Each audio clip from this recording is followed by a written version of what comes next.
這是全中國規格最高的目的，不僅需要自身資歷過硬，還需要得到中央的批准。因為只有為國家做出過卓越貢獻的人，才有資格被葬在此地。這塊墓地就是八寶山革命公墓。對於國家幹部而言，死後被葬在這裡是一種至高無上的榮譽。可奇怪的是，自從開國以來，竟然有8位中央領導沒有被葬在這裡，其中有4人主動挪出，1人被下令驅逐，還有1人至今仍未下葬。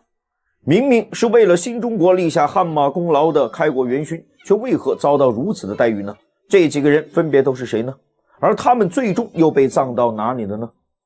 新中國成立之後，中央從來沒有忘記那些为國捐軀的革命烈士們。於是周總理提出建議，籌建一座革命公墓，來安葬有功於革命的先烈。时任北京副市長的吳漢基經過4處挑選，最終選定了一塊風水寶地，那就是八寶山寶鐘護國寺的舊址。革命公墓從1950年7月開始動工，最初這座公墓被稱作是北京市革命公墓，可隨着外地遷過來的革命先烈越來越多，1970年又被改名為八寶山革命公墓。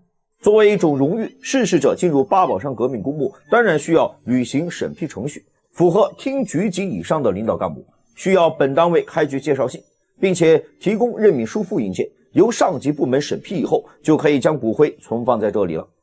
可讓所有人都想不明白的是，到底是什麼樣的理由能夠讓那些主動遷出的逝者拒絕這份至高無上的榮譽呢？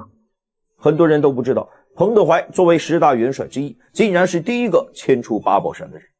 1974年，彭德懷逝世後，骨灰被寄存在成都，平反之後，骨灰才葬入八寶山。但是彭德懷生前多次說過，死後想要歸葬故鄉。為了完成彭元帥最後的心願，中央特此批准將他的骨灰遷回老家湖南。人死之後，落葉歸根，這是中國的傳統與信仰，更是一些幹部領導們的遺願。而中央對此也表示尊重。後來將骨灰遷回故鄉的還有華國鋒、陳赓、林伯渠。相比之下，更讓人好奇的是那些從未葬入八寶山的開國領袖。第一位是周總理，他生前就提倡我國改革殯葬方式，實行火葬，逝世後也做出表率。